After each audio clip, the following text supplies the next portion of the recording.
राधे राधे मेरे प्यारे भाइयों बहनों माताओं व बंधुओं, संस्कार की बातें चैनल में आपका स्वागत है। बंधुओं, आज बैसाख मास द्वादशी के दिन मैं आपको सुना रही हूँ एकादशी व्रत पारण के समय सुनी जाने वाली तुलसी जी की कथा। बंधुओं, यदि आप चाहते हैं कि आपको एकादशी व्रत का पूर्ण फल मिले तो आप एकादशी व्रत पारण के समय तुलसी जी की इस कथा को अवश्य सुने। बंधुओं, यदि आपने YouTube चैनल संस्कार की बातें अब तक सब्सक्राइब नहीं किया तो जरूर करें और बेल आइकन दबाना ना भूलें ताकि आपको हमारी आने वाली सभी वीडियोस की जानकारी सबसे पहले हो सके।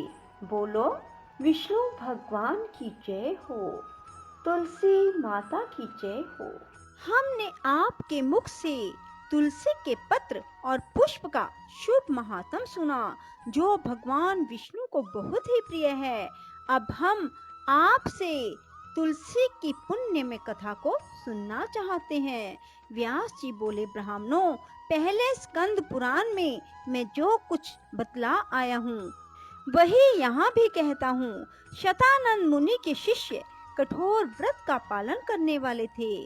उन सब ने एक दिन अपने गुरु को प्रणाम करके परम पुण्य और हित की बात पूछी।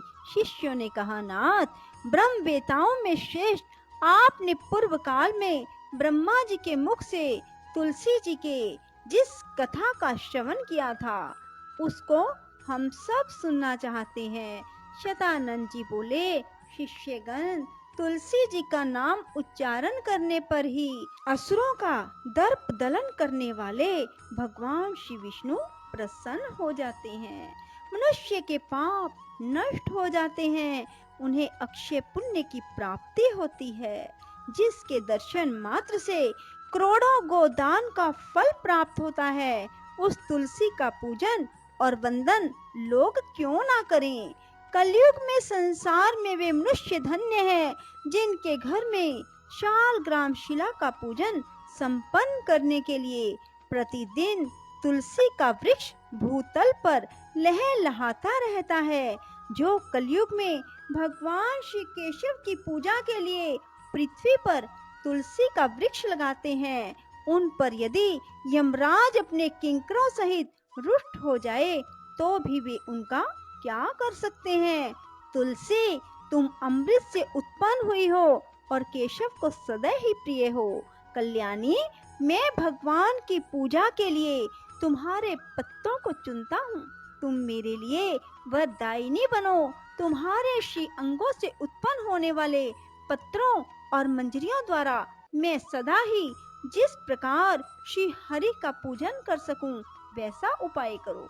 पवित्रंगी तुलसी, तुम कलिमल का नाश करने वाली हो। इस भाव के मंत्रों से जो तुलसी दलों को चुनकर उनसे भगवान वासुदेव का पूजन करता है, उसकी पूजा का करोड़ों गुना फल प्राप्त होता है। देवेश्वरी, बड़े बड़े देवता भी तुम्हारे प्रभाव का गायन करते हैं। मुनि, सिद्ध, गंधर्व, पाताल निवासी, साक्षात नागराज, शेष, संपूर्ण देवता भी तुम्हारे प्रभाव को नहीं जानते। केवल भगवान विष्णु ही तुम्हारी महिमा को पूर्ण रूप से जानते हैं। जिस समय क्षीर समुद्र के मंथन का उद्योग प्रारंभ हुआ था, उस समय श्री विष्णु के आनंद अंश से तुम्हारा प्रादुर्भाव हुआ था। पूर्व काल में श्री हरि ने तुम्हें अपने मस्तक पर धारण किया। देवी, उस समय श्री विष्णु के शरीर का संपर्क पाकर तुम परम पवित्र हो गई। तुलसी, मैं तुम्हें प्रणाम करता हूँ। तुम्हारे श्री अंग से उत्पन्न पत्रों द्वारा जिस प्रकार श्री हरि की पूजा कर सकूं, ऐसी कृपा करो जिससे मैं निर्विघ्नता पूर्वक परम गति को प्राप्त हूँ। साक्षात श्री कृष्ण ने तुम्हें गोमती तट पर लगाया और बढ़ाया था। वृंदावन में विचरते समय उन्होंने संपूर्ण जगत और गोपियों के हित के लिए तुलसी का सेवन किया। जगत प्रिया तुलसी, पूर्व काल में वशिष्ठ जी के कथन अनुसार श्री रामचंद्र जी ने राक्षसों का वध करने के उद्देश्य से सरयू के तट पर तुम्हें लगाया था। तुलसी देवी, मैं तुम्हें प्रणाम करता हूँ। श्री रामचंद्र जी से वियोग हो जाने पर अशोक वाटिका में रहते हुए जनक किशोरी सीता ने तुम्हारा ही ध्यान किया था, जिससे उन्हें पुनः अपने प्रियतम का समागम प्राप्त हुआ। पूर्व काल में हिमालय पर्वत पर भगवान शंकर की प्राप्ति के लिए पार्वती देवी ने तुम्हें लगाया और अपनी अभीष्ट सिद्धि के लिए तुम्हारा सेवन किया। तुलसी देवी, मैं तुम्हें नमस्कार करता हूँ। संपूर्ण देवंगनाओं और किन्नरों ने भी दुःस्वप्न का नाश करने के लिए नंदन वन में तुम्हारा सेवन किया था। देवी, तुम्हें मेरा नमस्कार है। धर्म अरण्य गया में साक्षात पितरों ने तुलसी का सेवन किया।